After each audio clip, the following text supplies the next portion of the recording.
অংশগুলো তোমরা দেখতে পাচ্ছ, অর্থাৎ বাস্তুতন্ত্রের শক্তি প্রবাহ, যেটাকে বলা হচ্ছে এনার্জি ফ্লো ইন ইকোসিস্টেম।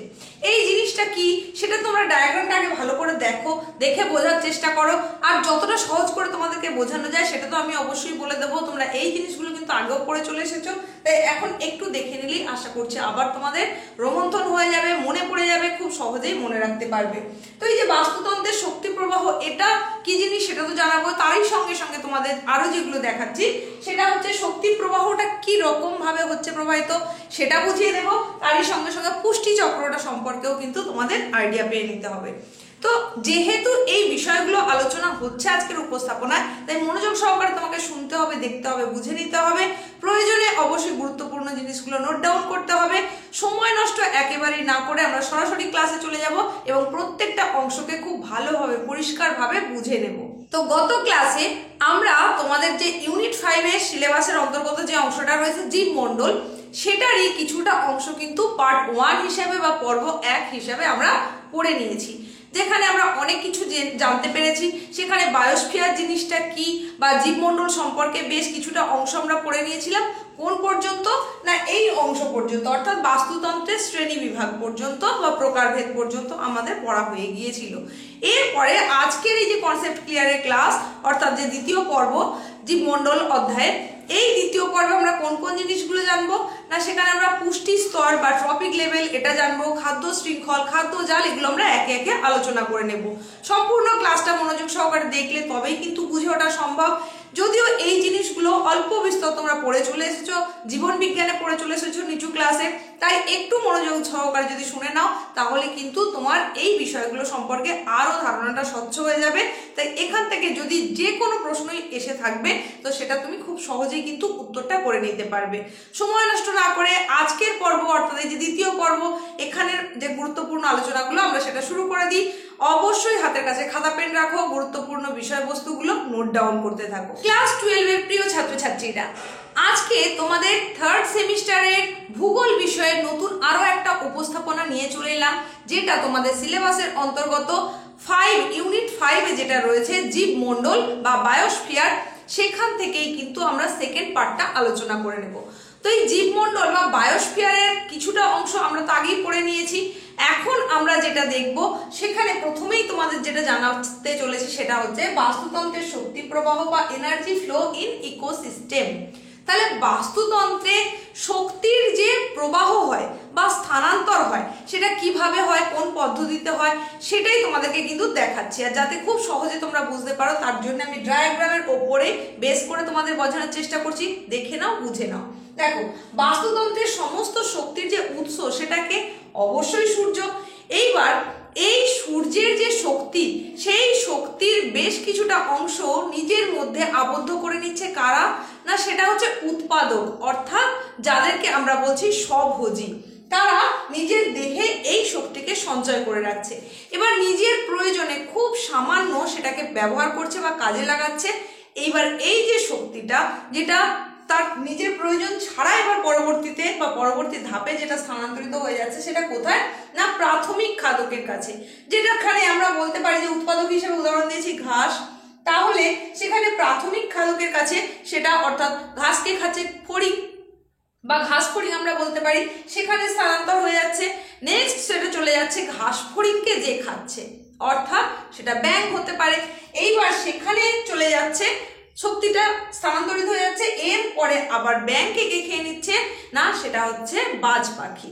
তো এইভাবে যে আস্তে আস্তে উৎপাদক থেকে বিভিন্ন খাদকের মধ্যে শক্তিটা স্থানান্তর হচ্ছে, এটাই হচ্ছে কি না এনার্জি ফ্লো বা শক্তি প্রবাহ।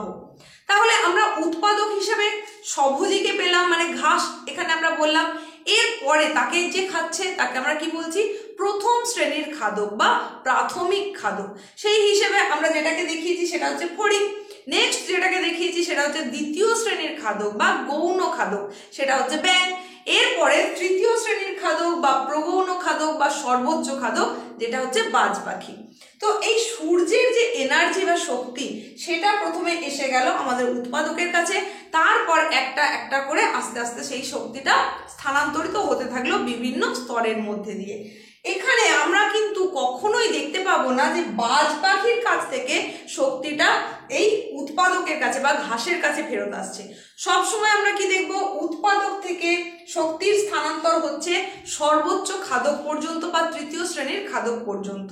সুতরাং এখান থেকে আমরা কি দেখতে পাচ্ছি, শক্তি প্রবাহের যে বৈশিষ্ট্য সেখানে আমরা অবশ্যই বলতে পারি সবসময় শক্তি প্রবাহ একমুখী, এটা একই দিকে তার চলন হয়ে থাকে। আর সেই হিসেবে তোমাদেরকে আমি এখানে আরো একটা ডায়াগ্রাম দেখিয়েছি। দেখো শক্তি প্রবাহ তার যে গতিময়তা সেটা দেখিয়েছি উৎপাদক থেকে তৃণভোজী থেকে মাংসাশী। তাহলে আমরা এখানে উৎপাদক দেখিয়েছি। যদি কোনো আমরা চারণ ভূমির দেখি বা তৃণভূমির বাস্তুতন্ত্র যদি দেখি তাহলে সেখানে কি দেখবো, উৎপাদক হচ্ছে স্বভোজী বা ঘাস এই শ্রেণী। তারপরে তৃণভোজী যদি দেখি, মানে তাকে যেটা খাচ্ছে, অর্থাৎ গরু হতে পারে, সেটা ছাগল হতে পারে, এরা কি তৃণভোজী সম্প্রদায়, তো সেইখানে স্থানান্তরিত হয়ে যাবে। তারপর তাদেরকে আবার যে ভক্ষণ করবে সেটা হচ্ছে কোন শ্রেণী হবে, মাংসাশী শ্রেণী, কারণ ওই গরু ছাগলকে তারা খাচ্ছে মাংসাশী প্রাণী হিসেবে বা কার্নিভোরাস হিসেবে আমরা তাদেরকে চিনি। তো এইভাবে দেখো শক্তির যে স্থানান্তরটা হয়ে যাচ্ছে সেটা কিন্তু এই যে আমরা দেখো অ্যারো দিয়ে দেখিয়েছি, তাহলে সেটা হচ্ছে একমুখী। তারপর সেখান থেকে সমস্তটাই কিন্তু বিয়োজিত হয়ে যায়। কিসের বিয়োজন হতে পারে, উৎপাদক ডিরেক্ট বিয়োজন হতে পারে, তার বিয়োজক হিসাবে তার কাজ করতে পারে, আবার তৃণভোজী থেকে বিয়োজন হতে পারে, মাংসাশী থেকেও কিন্তু বিয়োজন হতে পারে। তাহলে এইভাবে টোটাল শক্তিটার কিন্তু কিভাবে স্থানান্তর হয়ে যাচ্ছে এবং শক্তি থেকে যে পুষ্টি, সেই পুষ্টিটারও কিন্তু স্থানান্তর হচ্ছে। আর সেই পুষ্টির স্থানান্তরটা কিভাবে হচ্ছে, একটা নিয়মিত সার্কেলে বা চক্রাকারে পরিবর্তিত হচ্ছে, সেই কারণে সেটাকে আবার বলা হচ্ছে পুষ্টি চক্র। তারও একটা ডায়াগ্রাম আমি তোমাদেরকে এখানে দেখিয়েছি। দেখো কিভাবে এলো পুষ্টি ভান্ডার। পুষ্টি ভান্ডারটা আসলে কি, অবশ্যই উৎস বা সূর্য, সেখান থেকে যাচ্ছে শক্তিটা কোথায় গেল, উৎপাদকের কাছে গেল। তাহলে উৎপাদকের নিজের কিছু পুষ্টি সাধন হলো, তারপরে উৎপাদক থেকে তৃণভোজীর কাছে গেল, সেখানেও শক্তির স্থানান্তর হলো এবং সেখানেও কিন্তু কিছুটা পুষ্টি সাধন হলো তৃণভোজী। তারপর আবার তৃণভোজী থেকে মাংসাশীতে গেল, সেখানেকার পুষ্টি সাধন হলো অবশ্যই তৃণভোজীর হলো। নেক্সট মাংসাশী থেকে যাচ্ছে বিয়োজক, মাংসাশীরও কিন্তু এখানে পুষ্টি সাধন হলো। এইভাবে বিয়োজিত হয়ে যাওয়ার পর আবার এই যে সার্কেলিংটা হয়ে যাচ্ছে সেটাকেই বলা হচ্ছে পুষ্টি চক্র। তাহলে পুষ্টি শুধুমাত্র তার স্থানান্তর হয়, এই যে চক্রাকার প্রক্রিয়াটা এটাকে বলা হলো পুষ্টি চক্র। সেখানে আমরা দেখছি শক্তির স্থানান্তর। এইবার এই শক্তির স্থানান্তরটা বোঝানোর জন্য এখানে আমি যে তোমাদেরকে একটা ডায়াগ্রাম দেখিয়েছি, সেখানে কি হচ্ছে, শক্তিটা যত স্তর পরিবর্তন করতে থাকে ততই কিন্তু সেটা হ্রাস পেতে থাকে। দেখো কিরকম, সেটা আমি এখানে দেখিয়েছি। সূর্য থেকে আগত শক্তি সেটা উৎপাদকের কাছে যদি আমরা দেখে নিই যে 10,000 ক্যালোরি এসেছে, তাহলে সেখান থেকে উৎপাদকের পর যখন প্রথম শ্রেণীর খাদক বা প্রাথমিক খাদক অর্থাৎ ফড়িংয়ের কাছে যাচ্ছে, তখন দেখো সেখানে 10% কিন্তু হ্রাস হয়ে গেছে, মানে সেখানে গিয়ে দাঁড়িয়ে গেল 1000 ক্যালোরি। এরপরে আবার যখন সেটা দ্বিতীয় শ্রেণীর খাদক বা গৌণ খাদক অর্থাৎ ব্যাঙের কাছে গিয়ে পৌঁছালো, তখন সেটা আরো 10% তার হ্রাস হয়ে গেল, তখন সেটা কত দাঁড়ালো, 100 ক্যালোরি। আর একদম সর্বোচ্চ খাদক বা প্রগৌণ খাদক বা তৃতীয় শ্রেণীর খাদক অর্থাৎ বাজ পাখির কাছে যখন সেই শক্তি গিয়ে পৌঁছচ্ছে, আরো 10% তার হ্রাস হলো, তখন সেটা গিয়ে দাঁড়ালো মাত্র 10 ক্যালোরি। তাহলে আমরা কি দেখছি না, প্রত্যেক স্তরের মধ্যে শক্তির স্থানান্তর হওয়ার সঙ্গে সঙ্গে সেটা কিন্তু ক্রমশ হ্রাসও হচ্ছে, কমেও যাচ্ছে। তাহলে এখান থেকে আমরা প্রথমেই বাস্তুতন্ত্রের শক্তি প্রবাহ কাকে বলে বা এনার্জি ফ্লো কাকে বলে যদি বলতে চাই, সেক্ষেত্রে কি বলবো, যে বাস্তুতন্ত্রের সমস্ত শক্তির উৎস হচ্ছে সূর্য, আর সূর্যের শক্তিকে সর্বপ্রথম রাসায়নিক শক্তি রূপে দেহে সঞ্চিত করে উৎপাদক, তারপর সেটা বিভিন্ন খাদক স্তরের মধ্যে স্থানান্তরিত হতে থাকে। আর এই পুষ্টি স্তর অনুযায়ী ধাপে ধাপে উৎপাদক থেকে সর্বোচ্চ খাদক পর্যন্ত শক্তির এই স্থানান্তর, একমুখী স্থানান্তরকেই বলা হবে শক্তি প্রবাহ বা এনার্জি ফ্লো। আশা করছি এটা বোঝা গেছে। এইবার দেখো আমরা এখানে এই যে শক্তির হ্রাসের কথা বললাম, এই শক্তির হ্রাস অনুসারে এক বিজ্ঞানী তিনি কিন্তু এটাকে একটা সূত্রে ফেলেছিলেন, তোমরা এটাও কিন্তু পড়ে চলে এসেছো। সেটা কি, সেটা হচ্ছে 10% সূত্র। এই যে আমি বললাম 10% করে হ্রাস হতে থাকে, এই সূত্রটা আবিষ্কার করেছিলেন বিজ্ঞানী লিন্ডেম্যান। লিন্ডেম্যানের এই সূত্রই কিন্তু 10% সূত্র নামে পরিচিত। তাহলে যদি জানতে চাওয়া হয় যে 10% সূত্র কি, সেক্ষেত্রে আমরা কি বলতে পারি না, বিজ্ঞানী রেমন্ড লিন্ডেম্যান তিনি যেটা বলেছেন সেটা হচ্ছে কি, যে এই শক্তি প্রবাহের ক্ষেত্রে কি হয়, পুষ্টি স্তর, এক পুষ্টি স্তর থেকে অপর পুষ্টি স্তরে এই শক্তি যখন স্থানান্তরিত হয় বা প্রবাহিত হয় তখন দেহ গঠনের কাজে 10% লাগে, বাকিটা কিন্তু শক্তির হ্রাস হয়। তাহলে 100% যদি এনার্জি ধরে নেওয়া হয় তার 10% কাজে লাগে, 90% সেটা কিন্তু অপচয় হয়ে যায়, আর সেটা তাপ শক্তি বা অপাচ্য অবশিষ্ট রূপে সেটা কি হয়, নষ্ট হয়ে যায়। কোনটা না, 90%টা। তাহলে যে 10%টা দেহ গঠনের কাজে লাগে সেটা অনুসারেই তিনি যে সূত্রটার কথা বললেন সেটাই হচ্ছে 10% সূত্র। তাহলে এখান থেকে তোমার এমসিকিউ প্রশ্ন আসতেই পারে যে 10% সূত্রের আবিষ্কর্তা কে। অবশ্যই সঠিক উত্তর হবে রেমন্ড লিন্ডেম্যান। সেখানে শুধু লিন্ডেম্যানও থাকতে পারে, রেমন্ড লিন্ডেম্যানও থাকতে পারে, যেটাই থাকুক না কেন সেটাই হচ্ছে সঠিক উত্তর। এরপরে আমরা যেটা দেখছিলাম সেটা হচ্ছে শক্তি প্রবাহের যে বৈশিষ্ট্য। তাহলে প্রথমেই যে বৈশিষ্ট্যটার কথা বললাম সেটা কি, অবশ্যই শক্তি প্রবাহ সর্বদা একমুখী। আর আমরা কি বৈশিষ্ট্য বলতে পারি এর, না বিভিন্ন পুষ্টি স্তরে শক্তির প্রবাহমানতা ক্রমশ হ্রাস পেতে থাকে। আমরা এখানে দেখতেই পেলাম, এখানে যে শক্তি পাচ্ছি সেখান থেকে কিন্তু উপরের ধাপটায় যখনই চলে গেলাম সেখানে শক্তি কমে গেল। সুতরাং ক্রমশ লেভেল যত হাই হতে থাকে ততই কিন্তু সেখানে শক্তির হ্রাস পেতে থাকে। আর কি বৈশিষ্ট্য আমরা দেখতে পাচ্ছি, অবশ্যই এই যে আমরা এনার্জির কথা বলছি, শক্তির প্রবাহের কথা বলছি, এটা আসলে কিসের উৎস, পুষ্টি চক্রের উৎস। তাহলে পুষ্টি চক্রের উৎস হচ্ছে শক্তি প্রবাহ, অর্থাৎ কিনা শক্তি হচ্ছে পুষ্টি চক্রের উৎস। আর এই শক্তির কিন্তু কোনো বিনাশ নেই। আমরা কি দেখছি দেখো, শুধুমাত্র তার রূপান্তর ঘটছে, একটা থেকে আরেকটা এই যে চক্র হচ্ছে, পুষ্টি চক্রটা ঘটছে মানে কি, তার রূপান্তর ঘটে যাচ্ছে, কিন্তু আবার সেই একই জায়গায় ফেরত আসছে। সুতরাং শক্তির কোনো বিনাশ নেই, শুধুমাত্র তার রূপান্তর আছে। এই হলো আমাদের শক্তি প্রবাহের বৈশিষ্ট্য। এবার আমরা যদি শক্তি প্রবাহের কিছু পর্যায় লক্ষ্য করি সেখানে কি দেখব, দেখো স্টেজেস অফ এনার্জি ফ্লো বা শক্তি প্রবাহের যে পর্যায় সেগুলো কি কি না, শক্তি অর্জন, শক্তি ব্যবহার, শক্তির স্থানান্তর, এইগুলো হচ্ছে শক্তি প্রবাহের পর্যায়। এইবার প্রথম যেটা বলেছি শক্তি অর্জন, এখানে কি হয় না, শক্তির প্রথমে উৎপাদন ঘটে, তারপর সেটাকে আবদ্ধকরণ হয়। আর তার আবার আমি দুটো অংশ এখানে তোমাদের দেখিয়েছি, দেখো একটা জিপিপি, একটা এনপিপি। এটাও কিন্তু ছোট প্রশ্ন হিসাবে আসতে পারে, এমসিকিউ প্রশ্ন হিসাবে। তাহলে এই জিপিপিটা কি না, গ্রস প্রাইমারি প্রোডাক্ট, অর্থাৎ মোট যে প্রাথমিক উৎপাদন সেটাকে বলা হচ্ছে প্রাথমিক উৎপাদন, প্রাইমারি প্রোডাক্ট। তো সেটা হচ্ছে জিপিপি। আর এনপিপিটা কি, এনপিপি হচ্ছে নিট প্রাইমারি প্রোডাক্ট, অর্থাৎ নিট প্রাথমিক উৎপাদন। তাহলে এটা গ্রস, মোট, আর এটা নিট, এই হচ্ছে দুটো শক্তি অর্জন। এবার সেখানে এই জিপিপিতে কি হয় না, জিপিপিটা হচ্ছে যে সালোক সংশ্লেষ প্রক্রিয়া চলাকালীন সময়ে উদ্ভিদ সৌরশক্তির যতটা অংশ নিজের মধ্যে আবদ্ধ করে রাখে সেটাই হচ্ছে জিপিপি বা গ্রস প্রাইমারি প্রোডাক্ট। তাহলে সেখানে এবার এই যে প্রক্রিয়াটা হয়ে গেল, এরপরে কি হচ্ছে, উদ্ভিদ তার নিজের প্রয়োজনে কিছুটা শক্তিকে কাজে লাগাচ্ছে, তারপর উদ্বৃত্ত বা এক্সট্রা যে শক্তিটা থেকে যাচ্ছে সেটাকে সঞ্চয় করে রেখে দিচ্ছে, সেটাই হচ্ছে নিট প্রাথমিক উৎপাদন বা নিট প্রাইমারি প্রোডাক্ট। তাহলে জিপিপি কি আর এনপিপি কি নিশ্চয়ই বোঝা গেছে।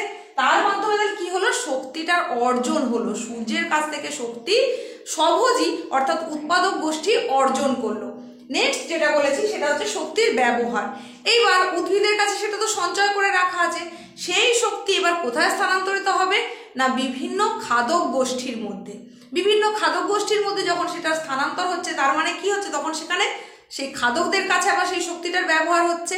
প্রথমে প্রাথমিক খাদকের কাছে ব্যবহার হচ্ছে, সে তার দেহজ যে সমস্ত ক্রিয়াকলাপ, শারীরবৃত্তীয় ক্রিয়াকলাপ বা শ্বসন প্রক্রিয়া, তার জন্য এনার্জি নিজে কিছুটা ব্যবহার করে নিয়ে বাকিটুকু সঞ্চয় করে রাখছে, যেটা আমরা দেখেছি যে শক্তির কিন্তু তারপরে হ্রাস হচ্ছে। তো যেটা ব্যবহার করছে এইভাবে, এইটা কি হলো, শক্তির ব্যবহার হয়ে গেল, তারপরে যেটা তার কাছে সঞ্চিত ছিল সেটা কোথায় আবার স্থানান্তর হচ্ছে না, আমাদের দ্বিতীয় শ্রেণীর খাদকের কাছে সেটা স্থানান্তরিত হলো, তারপর আবার তৃতীয় শ্রেণীর খাদকের কাছে স্থানান্তরিত হয়ে গেল। এইভাবে ক্রমশ শক্তির হ্রাসও হচ্ছে, আবার উদ্বৃত্ত হিসেবে যে শক্তিটা থেকে যাচ্ছে এক একটা স্তরে সেটার কিন্তু ব্যবহারও হচ্ছে।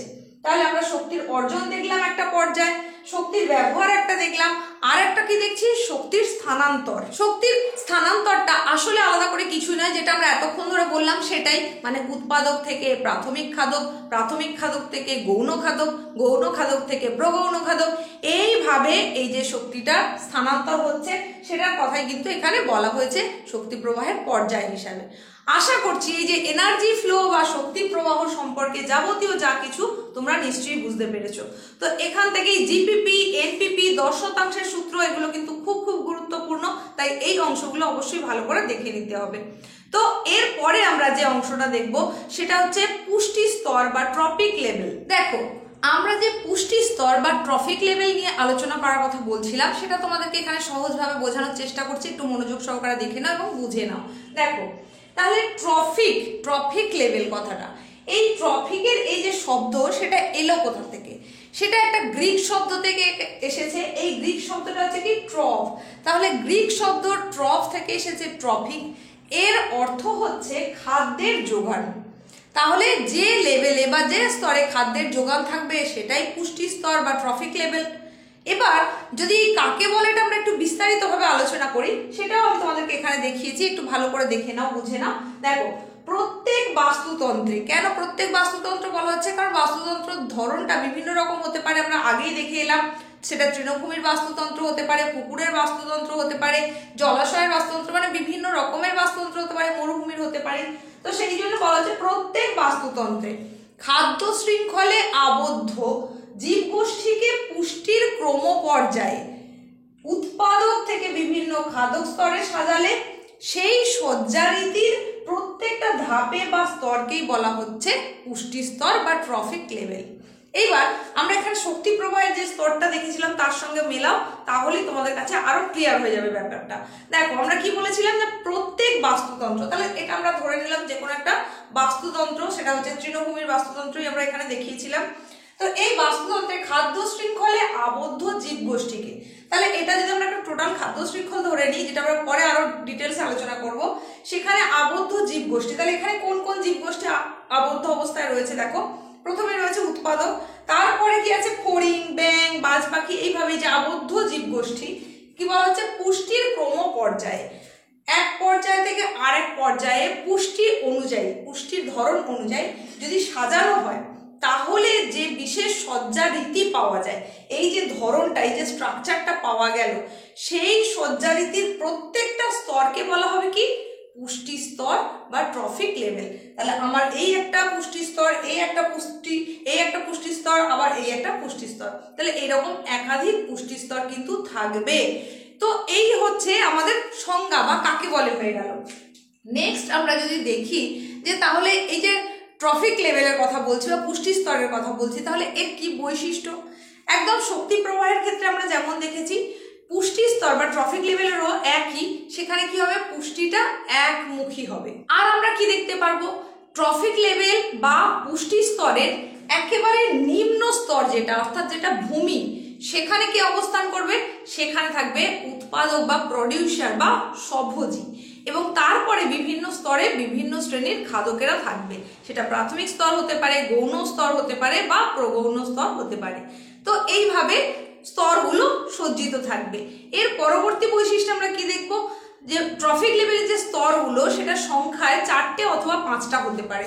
যেমন আমরা এখানে দেখিয়েছি কি 4টে স্তর দেখিয়েছি, দেখো 1 2 3 4, 5টা স্তরও কিন্তু হতে পারে। সেক্ষেত্রে কি হবে, সেক্ষেত্রে আমরা যেমন এখানে দেখিয়েছি যে উৎপাদক, তারপরে দেখিয়েছি প্রথম শ্রেণীর খাদক, এরপরে দ্বিতীয় শ্রেণীর খাদক, তৃতীয় শ্রেণীর খাদক, সর্বোচ্চ খাদক বা সর্বভুক, এইভাবেও কিন্তু হতে পারে। তো কোথাকার বাস্তুতন্ত্র আমরা দেখছি সেটার উপর নির্ভর করবে এই পুষ্টি স্তর কতগুলো হবে, 4টে না 5টা। তাহলে এটাও এর একটা বৈশিষ্ট্য। তাছাড়া আমরা আর কি বৈশিষ্ট্য দেখবো, পুষ্টি স্তর বা ট্রফিক লেভেলের যেটা ভূমি অর্থাৎ উৎপাদক বা প্রডিউসার, এখানে খাদ্যের যোগানটা থাকবে সব থেকে বেশি। দেখো, এই কারণে এটা পিরামিডাকার বা ত্রিভুজাকার হয়ে থাকে।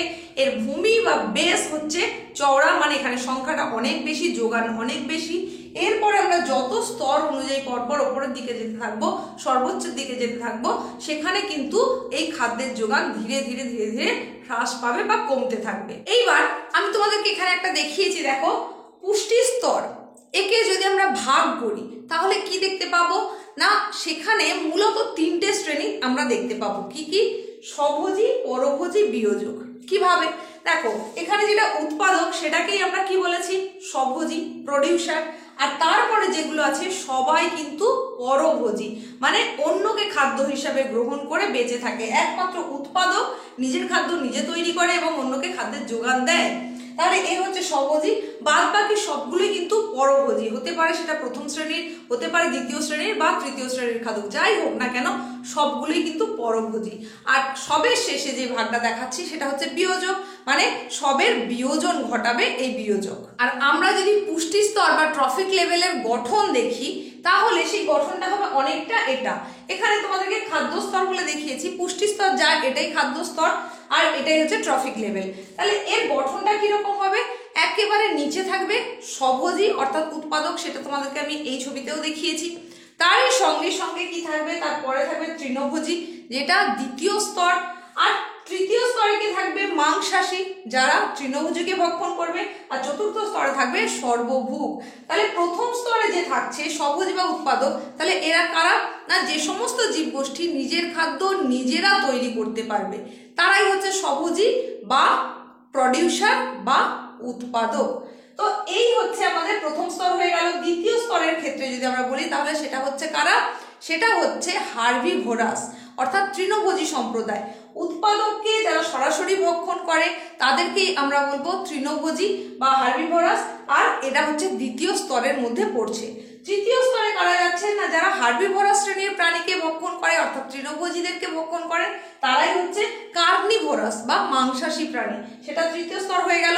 আর এরপরে হচ্ছে সর্বোচ্চ বা সর্বভুক, যেটা সে কি হচ্ছে সব ধরনের সবাইকেই ভক্ষণ করতে পারে। আর এই চতুর্থ স্তরের জীবেরা 3টে শ্রেণী থেকেই তাদের খাদ্য যোগানটা নিয়ে নিতে পারে, তাদের খাদ্য সংগ্রহ করতে পারে বলেই এদেরকে বলা হয়ে থাকে ওমনিভোরাস বা সর্বভুক। তাহলে দেখো, আমরা যে পুষ্টি স্তরের শ্রেণী বিভাগের কথা বলছিলাম, আমি এখানে তোমাদেরকে বিভাগটা দেখিয়েছি, একবার দেখে নাও। পুষ্টি স্তরকে তাহলে বলছিলাম যে 3টে শ্রেণীতে ভাগ করা হচ্ছে। তার মধ্যে প্রথম হচ্ছে স্বভোজী, দ্বিতীয় পরভোজী, আর তারপরে বিয়োজক। স্বভোজী যেটা, সেটাকে আবার ইংলিশে বলা হচ্ছে অটোট্রফ, আর পরভোজীকে বলা হচ্ছে হেটেরোট্রফ, আর বিয়োজককে বলা হচ্ছে ডিকম্পোজার। তো এই স্বভোজী গোষ্ঠীর এর আবার দুটো শ্রেণী রয়েছে, একটা হচ্ছে ফটোট্রফ আর একটা রয়েছে কেমোট্রফ, যেটাকে বাংলায় বলা হচ্ছে সালোক স্বভোজী আর রসায়ন স্বভোজী। আমরা এই যে স্বভোজীকে ভাগ করেছিলাম, তাহলে সালোক স্বভোজী আর রসায়ন স্বভোজী, এটা হচ্ছে বাংলা ভাগ। সেটারই ইংলিশ টার্মটা হচ্ছে ফটোট্রফ আর কেমোট্রফ। এটা হয়ে গেল স্বভোজীর ভাগ। নেক্সট ছিল পরভোজী। তাহলে পরভোজী বা হেটেরোট্রফকে আবার 3টে ভাগে ভাগ করা হচ্ছে। একটা হচ্ছে শাকাশী প্রাণী বা তৃণভোজী, যারা শাক বা তৃণ ভক্ষণ করে বেঁচে থাকে তারা, অর্থাৎ যেটাকে আমরা বলেছিলাম হার্বিভোরাস। আর তারপরে করা হয়েছে যেটা, সেটা হচ্ছে মাংসাশী, অর্থাৎ যারা মাংস ভক্ষণ করে তাদেরকে আবার কি বলা হয়েছে? কার্নিভোরাস। আর একটা সম্প্রদায় যেটা হচ্ছে সর্বভুক, যারা কিনা তৃণও খেতে পারে আবার মাংসও খেতে পারে, অর্থাৎ যে কোনো পুষ্টি স্তর থেকে তারা তাদের খাদ্যের যোগানটাকে গুছিয়ে নেয়। তো এই শ্রেণীকে বলা হচ্ছে সর্বভুক বা ওমনিভোরাস। এই হয়ে গেল পরভোজী বা হেটেরোট্রফের ভাগ। আর শেষ যেটা ছিল সেটা হচ্ছে বিয়োজক বা ডিকম্পোজার। তাহলে প্রথমের এই যে স্বভোজী বা অটোট্রফকে আমরা দুটো ভাগে ভাগ করেছিলাম, ফটোট্রফ আর কেমোট্রফ, অর্থাৎ সালোক স্বভোজী আর রসায়ন স্বভোজী, সেটা কি না, আমাদের অধিকাংশ যে উৎপাদক সম্প্রদায় তারা কি করে, তাদের সূর্যালোকের যে শক্তি সেটাকে নিজেদের মধ্যে আবদ্ধ করে। সালোক সংশ্লেষ বা ফটোসিনথেসিস প্রক্রিয়ায় সেই শক্তিকে তারা নিজের দেহে আবদ্ধ করে খাদ্য উৎপাদন করে এবং সেই খাদ্যকে পরবর্তীকালে খাদ্য পুষ্টি সংগ্রহ করে থাকে। যেহেতু এখানে সূর্যের আলোকে ব্যবহার করা হয় তাই এটাকে বলা হচ্ছে ফটোট্রফ। আশা করি বোঝা গেছে। তবে কিছু কিছু জীব রয়েছে যারা এই আলোর অপেক্ষা করে না, এই সূর্যালোকের উপস্থিতি ছাড়াই তারা কিন্তু নিজের দেহে খাদ্য উৎপাদন করতে পারে। সেটা সংখ্যায় খুবই কম, ব্যতিক্রমী বলা যেতে পারে। সেটা কিসের সাহায্যে করে? সেই প্রক্রিয়াটাকে বলা হচ্ছে কেমোসিনথেসিস। যেমন আমরা ফটোসিনথেসিস বললাম, তেমনি ওই প্রক্রিয়াটার নাম হচ্ছে কেমোসিনথেসিস প্রক্রিয়া। যেহেতু একটা রসায়ন পদ্ধতি তাই এটাকে বলা হচ্ছে রসায়ন স্বভোজী। আর পদ্ধতিটার নাম ইংলিশে বলা হচ্ছে কেমোসিনথেসিস। আর কিছু কিছু জীব অজৈব ইলেকট্রন দাতা তাদের জারণ থেকেই তারা তাদের এই কেমো পদ্ধতিতে অর্থাৎ রসায়ন পদ্ধতিতে কেমোসিনথেসিস প্রক্রিয়ায় খাদ্য উৎপাদন করতে পারে। তাদেরকে তাহলে বলা হচ্ছে রসায়ন স্বভোজী। এই হয়ে গেল টোটাল। আর এইগুলো সম্পর্কে তো আগেই বলেছি, আর ডিটেলসে আলোচনা করছি না। নেক্সট আমরা যেটা দেখে নেব সেটা হচ্ছে খাদ্য পিরামিড। তবে তার আগে একটু আলোচনা করে নিই আমরা এই যে আমাদের বিয়োজক বা ডিকম্পোজার সম্পর্কে। দেখো, উৎপাদক ছাড়া যেমন কোনো প্রাণীর অস্তিত্ব পাওয়া যেত না, সেটা হতে পারে শাকাশী, মাংসাশী, কোনো সর্বভুক কোনো কিছুরই অস্তিত্ব পাওয়া যেত না যদি উৎপাদক না থাকতো। ঠিক তেমনি কিন্তু আবার বিয়োজকের ভূমিকাও অত্যন্ত গুরুত্বপূর্ণ। মানে বাস্তুতন্ত্রে উৎপাদকের যেমন গুরুত্ব রয়েছে তেমনি বিয়োজকেরও কিন্তু গুরুত্ব রয়েছে। বিয়োজক যদি বিয়োজন প্রক্রিয়া না ঘটাতো তাহলে এই সমস্ত কিছুর একত্রীকরণ ঘটতো না। তার ফলে পরিবেশে কিন্তু nitrate, carbon die oxide, phosphate বা অন্যান্য অজৈব পদার্থ যেগুলো খুবই প্রয়োজনীয় সেগুলো প্রকৃতি থেকে হারিয়ে যেত। তো তাই জন্যই বিয়োজক বা ডিকম্পোজারের ভূমিকাও কিন্তু অনস্বীকার্য। আর এই বিয়োজকের কাজ কি না, বিয়োজক হচ্ছে জৈব পদার্থ সমূহ আর মৃত দেহাবশেষ সেগুলোকে কি করে বিয়োজন ঘটায়, বিয়োজন ঘটিয়ে সরলীকরণের মাধ্যমে সেখানে অজৈব যৌগ তৈরি করে। নেক্সট আলোচনায় আমাদের যেটা থাকবে সেটা হচ্ছে খাদ্য পিরামিড বা ফুড পিরামিড। দেখো, খাদ্য পিরামিড বা ফুড পিরামিড এটা কি না, এটা হচ্ছে যে কোনো বাস্তুতন্ত্র হতে পারে, প্রতিটা বাস্তুতন্ত্রের ক্ষেত্রেই এটা সমানভাবে প্রযোজ্য। সেটা কি না, এক্ষেত্রেই খাদ্য এবং খাদকের সম্পর্কের ভিত্তিতে বা খাদ্য গ্রহণের ভিত্তিতে বা পুষ্টির ভিত্তিতে যদি সাজানো হয় স্তরগুলোকে, তাহলে দেখা যাবে যে ভূমিতে বা নিচের দিকে সেটা অনেকটা চওড়া এবং বড় প্রকৃতির হয়। এরপর যত ওপরের দিকে যাওয়া যাবে ততই কিন্তু সেটা আস্তে আস্তে সংকীর্ণ হতে থাকে বা কমতে থাকে। সেই কারণে সেটা পিরামিড আকার ধারণ করে থাকে, অর্থাৎ একটা ত্রিভুজের মতো আকার ধারণ করে থাকে। যেহেতু পিরামিডের মতন আকার ধারণ করে তাই সেটাকে বলা হচ্ছে খাদ্য পিরামিড। আর এটা খাদ্য গ্রহণের ধরন অনুযায়ী হচ্ছে, তাই একে খাদ্য পিরামিড বা ফুড পিরামিড বলে। তো বাস্তুতন্ত্রের এই যে খাদ্য পিরামিড সেটা কি হচ্ছে, উৎপাদক থেকে সর্বোচ্চ খাদক পর্যন্ত একদম গিয়ে ধীরে ধীরে কমতে থাকে, সংকীর্ণ আকার ধারণ করে গিয়ে পিরামিডের মতন আকার ধারণ করে, তাই একে খাদ্য পিরামিড বলা হলো। এবার এই খাদ্য পিরামিড মূলত 3 ধরনের হয়ে থাকে। কি কি 3 ধরনের আমি ছবি সহ তোমাদেরকে এখানে দেখিয়েছি, বুঝতে আশা করছি সুবিধাই হবে। 3 ধরনের মধ্যে প্রথম ধরনের যেটা দেখিয়েছি সেটা হচ্ছে শক্তি পিরামিড। এছাড়া আর যে দুটো রয়েছে সেগুলো কি কি, সেটা হচ্ছে দেখো জীবভর পিরামিড আর জীব সংখ্যা পিরামিড। এই 3 ধরনের পিরামিড কিন্তু বাস্তুতন্ত্রে পরিলক্ষিত হয়। তার মধ্যে প্রথম যেটা বলেছি শক্তি পিরামিড, এই শক্তি পিরামিডে কি হচ্ছে না, সূর্যের শক্তিকে উৎপাদক গোষ্ঠী তার শরীরের মধ্যে আবদ্ধ করছে, তারপর সেখান থেকে খাদ্য উৎপাদন করছে। এইবার এই যে খাদ্যের যোগান, তাহলে একদম ভূমি স্তরে সব থেকে বেশি, উৎপাদক বা প্রডিউসারের স্তরে সব থেকে বেশি। এরপর আমরা যত স্তরের ওপরের দিকে যাব, মানে প্রাথমিক খাদক, গৌণ খাদক, প্রগৌণ খাদক যত যাব ততই দেখা যাবে কি সেখানে শক্তি ধীরে ধীরে কমছে। যেমন আমরা এখানে দেখিয়েছিলাম কি 10,000, সেটা তার পরের স্তরে গিয়ে হয়ে গেল 1000, আবার পরের স্তরে হয়ে গিয়ে সেটা হলো 100, আবার একদম সর্বোচ্চতে গিয়ে সেটা কি কত দাঁড়ালো 10। তাহলে এইভাবে ধীরে ধীরে সংকীর্ণ হতে হতে একটা সাংকব আকার ধারণ করছে, যেটা পিরামিডের মতো। আর শক্তির এই পিরামিডকেই বলা হচ্ছে শক্তি পিরামিড। এরপরে বলেছিলাম জীবভর পিরামিড। জীবভর পিরামিডটা কি জিনিস দেখে নাও। এখানে কি হচ্ছে, আমাদের উৎপাদক শ্রেণী রয়েছে যেটা স্বভোজী, তারা নিজেরাই নিজেদের খাদ্য উৎপাদন করতে পারে।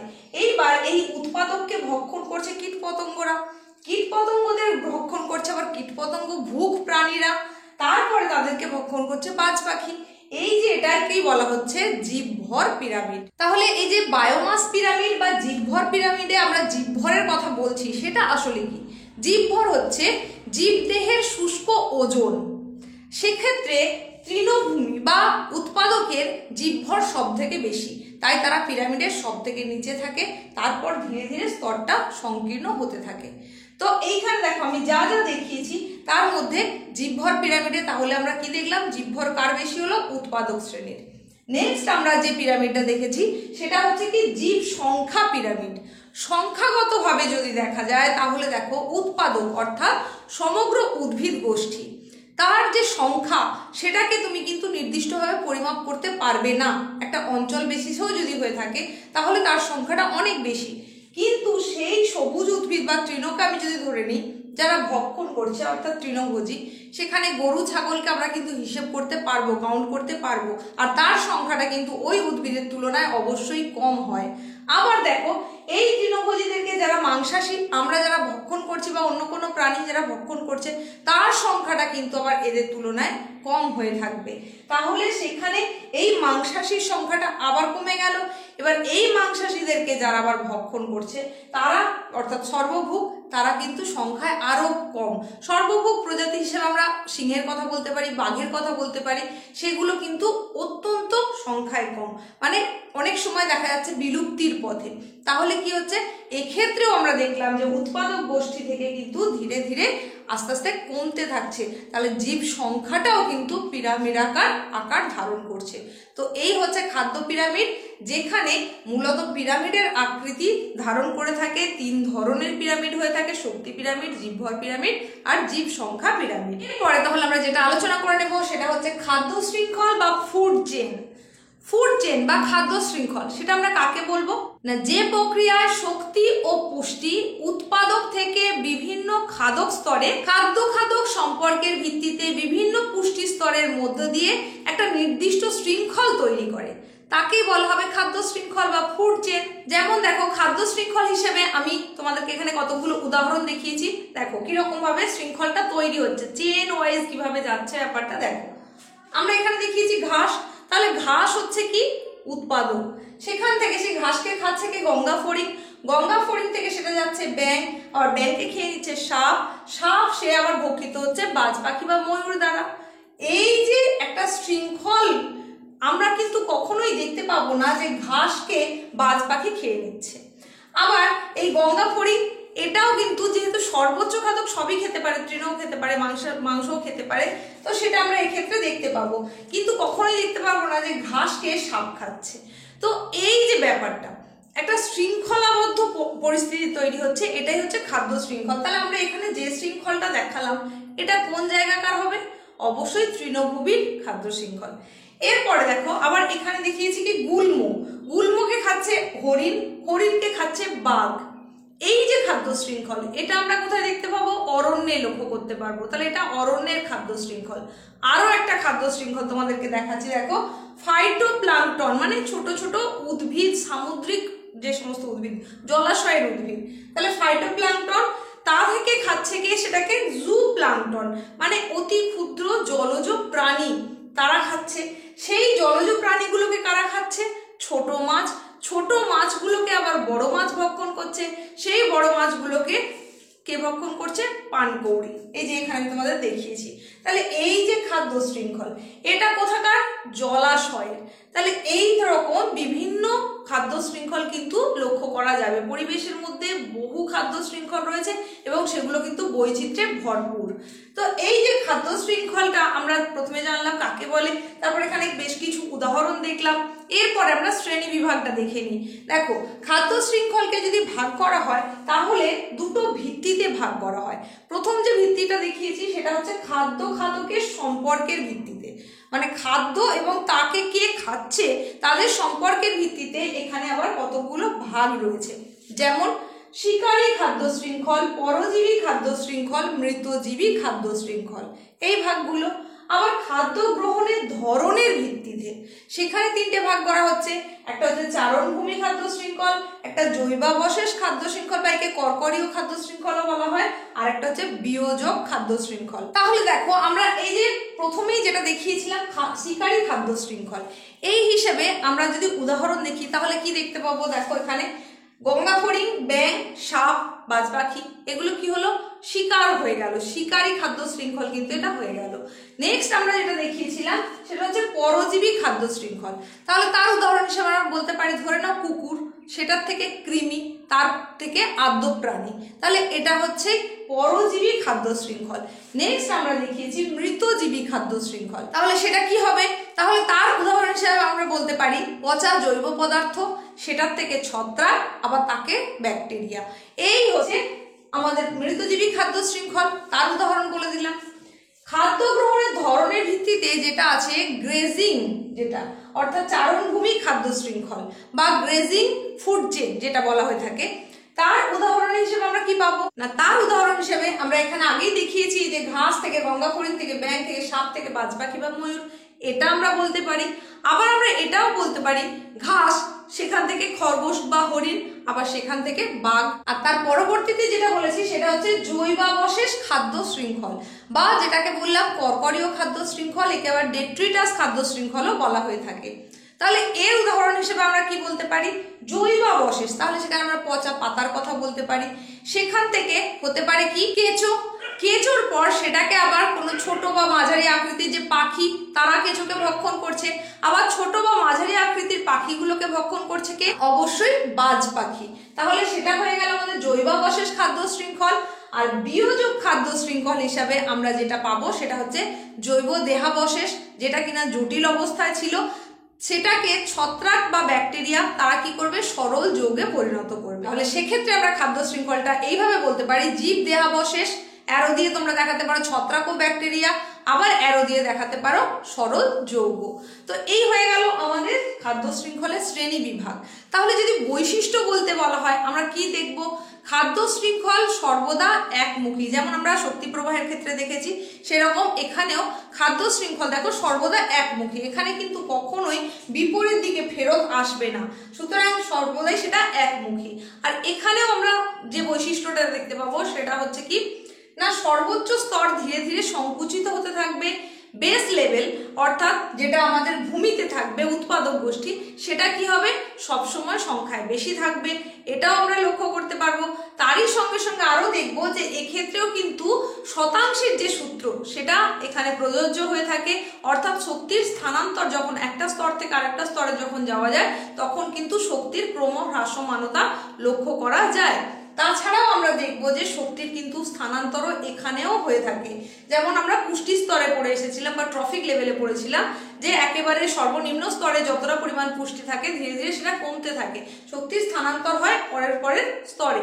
এখানেও কিন্তু আমরা সেই শক্তির স্থানান্তরটা দেখতে পারবো বা পুষ্টি স্তর লক্ষ্য করতে পারবো। আরো কি বৈশিষ্ট্য আমরা দেখতে পারবো না, খাদ্য শৃঙ্খলে স্বভোজী এবং পরভোজী নিয়ে সেটা গঠিত হবে।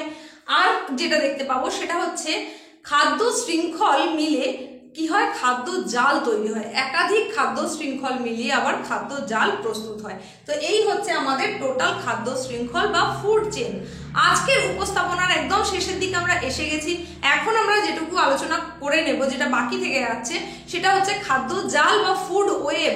সেটা আসার আগে বলি, আজকের উপস্থাপনা তোমাদের কেমন লাগলো সেটা কিন্তু কমেন্টে জানাতে একেবারেই ভুললে চলবে না।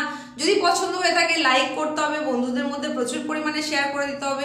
তোমাদের এই ছোট্ট ছোট্ট কিছু কিছু কাজ আমাকে কিন্তু আরো বেশি অনুপ্রেরণা দেবে পরবর্তী ক্লাসটা নিয়ে আসার জন্য। তোমরা কমেন্টে অনেকেই জানাও যে পরের ক্লাসটা তাড়াতাড়ি নিয়ে আসুন, কিন্তু আমি যেটা অবজার্ভ করে বুঝেছি তোমরা কিন্তু টোটাল ক্লাসটা দেখছো না। যদি পুরো ক্লাসটা না দেখো তাহলে তার নির্যাসটুকু তুমি কিন্তু নিতে পারবে না। তুমি যদি খাপছাড়া ভাবে স্কিপ করে করে দেখতে থাকো তাহলে অনেক জিনিস যা ভেতরে থেকে যাচ্ছে সেখানে কনসেপ্টটা তোমার ক্লিয়ার হতে পারবে না। ফলে সেই অংশ থেকে যদি কোনো প্রশ্ন এসে থাকে সেটার উত্তর দেওয়া কিন্তু তোমার পক্ষে কঠিন হয়ে যাবে। তাই আমার তরফ থেকে তোমাদের জন্য একটাই অনুরোধ থাকবে যে সম্পূর্ণ ক্লাসটা অবশ্যই দেখো আর সেখান থেকে প্রয়োজনীয় অংশগুলো নোট ডাউন করো। এখন আমরা যেটা আলোচনা করছি সেটা হচ্ছে খাদ্য জাল বা ফুড ওয়েব। তাহলে খাদ্য জাল বা ফুড ওয়েব কি সেটা বোঝানোর জন্য তোমাদেরকে আমি এখানে একটা ছবি দেখিয়েছি, এই ছবিটা বোঝার চেষ্টা করো। আর তোমরা তো নিচু ক্লাসে পড়েই এসেছো, আশা করছি খুব সহজেই বুঝে যাবে। দেখো খাদ্য শৃঙ্খলে আমরা কি দেখেছিলাম যে সেখানে শক্তির প্রবাহটা হবে একমুখী, একই দিকে যাত্রা করবে। তো এইরকম যে কোনো বাস্তুতন্ত্রে একাধিক খাদ্য শৃঙ্খল থাকবে। এই একাধিক খাদ্য শৃঙ্খলের সম্মিলিত রূপে যখন একটা জালিকাকার স্তর বিন্যাস তৈরি হয় তখনই সেটাকে বলা হবে খাদ্য জাল বা ফুড ওয়েব। তাহলে কি হলো, খাদ্য জাল বা ফুড ওয়েবের মধ্যে কিন্তু একাধিক খাদ্য শৃঙ্খল থাকবে। যেমন উদাহরণ হিসেবে তোমাদেরকে আমি যে ছবিটা দেখিয়েছি সেটা দেখে নাও। দেখো আমরা কি জানি যে সমস্ত কিছুর উৎসকে সূর্য, সূর্যের শক্তিকে আবদ্ধ করছে কে, উদ্ভিদ বা স্বভোজী। তাহলে এই উদ্ভিদ সেটাকে কে কে ভক্ষণ করছে, দেখো উদ্ভিদকে খরগোশ খাচ্ছে, উদ্ভিদকে ইঁদুর খাচ্ছে, উদ্ভিদকে চড়াই খাচ্ছে, উদ্ভিদকে ফড়িং খাচ্ছে। এই পর্যন্ত আমরা দেখলাম। আবার দেখছি সেই খরগোশ থেকে বাজপাখি, ইঁদুরকে বাজপাখি খাচ্ছে, চড়াইকে বাজপাখি খাচ্ছে, এই ফড়িংকে ডিরেক্ট বাজপাখি খেতে পারে, আবার ফড়িংকে ব্যাঙ খেতে পারে, ব্যাঙকে সাপ খেতে পারে, সাপকে বাজপাখি খেতে পারে। আবার আমরা যে ইঁদুর দেখলাম, ইঁদুরকে ডিরেক্ট বাজপাখি খেয়েছিল, ইঁদুরকে কিন্তু আবার সাপও খেতে পারে। তাহলে কি হচ্ছে, একাধিক শৃঙ্খল, মানে আমি দেখো যদি তোমাদের দেখাই, এটা একটা শৃঙ্খল, আবার এটা একটা শৃঙ্খল, আবার এটা একটা শৃঙ্খল, তাহলে এখানে একটা ক্রস চেক হয়ে গেল। আবার এখানে দেখো এটা একটা শৃঙ্খল, এটা থেকে এইটা একটা শৃঙ্খল হতে পারে, আবার এটা এটা এইভাবে একটা যেতে পারে। তাহলে এই যে একাধিক খাদ্য শৃঙ্খল আমরা দেখছি, সেগুলো কখনো না কখনো কোনো না কোনো ভাবে গিয়ে জালিকাকার আকার যদি ধারণ করে নেয়, তখনই সেটাকে বলা হচ্ছে খাদ্য জাল বা ফুড ওয়েব। তাহলে খাদ্য জালের মধ্যে কিন্তু একাধিক খাদ্য শৃঙ্খল থাকবে, আর তাতে শক্তি প্রবাহটা কিন্তু একমুখী নাও হতে পারে। আরো আমরা যদি এর বৈশিষ্ট্য দেখি, খাদ্য জালের বৈশিষ্ট্য যদি লক্ষ্য করি, তাহলে কি দেখবো না, খাদ্য জালের যে বললাম শক্তি প্রবাহ বহুমুখী হবে, একমুখী নাও হতে পারে। আর যেটা কি না, একটা বাস্তুতন্ত্রে একটাই মাত্র কিন্তু খাদ্য জাল থাকবে, একাধিক খাদ্য শৃঙ্খল থাকতে পারে কিন্তু খাদ্য জাল একটাই থাকবে। আর যেহেতু একাধিক খাদ্য শৃঙ্খল মিলে খাদ্য জাল তৈরি হয়, তাই খাদ্য জালে জীবের বৈচিত্র্যটা হবে সব থেকে বেশি। আর যেখানে জীবের বৈচিত্র্য বেশি মানে জীবের সংখ্যা বেশি, জীবের সংখ্যা বেশি হলে স্বাভাবিকভাবেই জীব ভরের পরিমাণটাও কিন্তু হবে বেশি। আমরা খাদ্য জালের বৈশিষ্ট্য হিসেবে আরো যেটা বলতে পারি, সেটা হচ্ছে দেখো, এটা বহুভুজাকৃতি হয়ে থাকে, মানে কোনো একটা নির্দিষ্ট ত্রিভুজাকৃতি বা এই ওই আমরা কিন্তু বলতে পারবো না, বহুভুজাকৃতি হবে, যে কোনো দিকে যেমন খুশি ভাবে চলে যেতে পারে। মানে এখানে তো একাধিক খাদ্য শৃঙ্খল রয়েছে, তাই সেটা অবশ্যই কি হবে, বহুভুজাকার হয়ে থাকবে। তো এই হয়ে গেল আজকের ক্লাসের আমাদের সম্পূর্ণ উপস্থাপনা, যার মধ্যে দিয়ে আমরা কি শেষ করলাম না, জীবমণ্ডল বা বায়োস্ফিয়ার। শুধুমাত্র জীবমণ্ডল বা বায়োস্ফিয়ার যে শেষ করলাম তা কিন্তু নয়, আমরা টোটাল যে প্রাকৃতিক ভূগোলের মৌলিক বিষয়সমূহ সেটাকেই শেষ করলাম, যেখানে ছিল 5টা ইউনিট, আর এই 5টা ইউনিটই কিন্তু আমরা কমপ্লিট করে ফেললাম। এখান থেকে মোট তোমাদের প্রশ্ন আসবে 15 নম্বরের। 15 নম্বরের জন্য যতটা পড়া ছিল সবটারই কনসেপ্ট ক্লিয়ারের ক্লাস কিন্তু হয়ে গেল। তোমরা যে যে ক্লাসগুলো এখনো দেখে উঠতে পারোনি, আজকের ভিডিওর ডেসক্রিপশন বক্সে লিংক দেওয়া থাকবে প্লেলিস্টের, সেখান থেকে দেখে নিতে পারো যে ক্লাসটা তোমার এখনো দেখা হয়নি। অবশ্যই দেখতে হবে এই ক্লাসগুলো, গুরুত্বপূর্ণ ক্লাসগুলো, কারণ 15 নম্বরটা কিন্তু যথেষ্ট বেশি পরিমাণের নম্বর। তো এরপরে আরো দুটো পার্ট তোমাদের রয়েছে, একটা হচ্ছে মানবীয় ভূগোল আর একটা রয়েছে ভারতীয় ভূগোল, ভারতের ভূগোল। তো এই দুটো থেকেই কিন্তু 10-10 করে তোমাদের প্রশ্ন থাকবে থার্ড সেমিস্টারের জন্য। ভারতের ভূগোলটা যেহেতু তোমরা কিছুটা আগে পড়ে চলে এসেছো, তাই আমরা এটা পরেই আলোচনা করব। নেক্সট ক্লাস থেকে আমরা যেটা আলোচনা করব সেটা হচ্ছে মানবীয় ভূগোল। খুব তাড়াতাড়ি চেষ্টা করছি সমস্ত ক্লাসগুলো তোমাদের জন্য তাড়াতাড়ি নিয়ে আসার। তো 10 নম্বর যেটা মানবীয় ভূগোল থেকে থাকবে, তার সমস্ত ক্লাস পেতে গেলে কিন্তু নিয়মিত তোমাকে চ্যানেলে চোখ রাখতে হবে। সব সময় নোটিফিকেশন যায় না, তাই অবশ্যই ক্লাসগুলো পেতে গেলে তোমাকে চ্যানেলে চোখ রাখতে হবে।